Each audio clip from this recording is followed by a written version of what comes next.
Selain menyebut nama Presiden ke-7 RI Joko Widodo, Organized Crime and Corruption Reporting Project atau CCRP juga menyinggung nama Wakil Presiden Gibran Rakabuming Raka.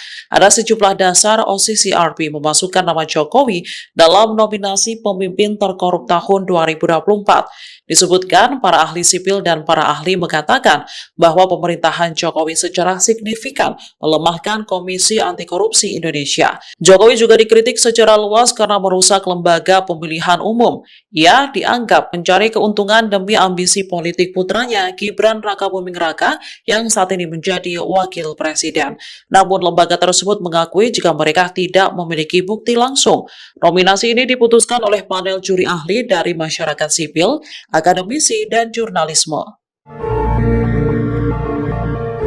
Download Tribun X sekarang, menghadirkan lokal menjadi Indonesia.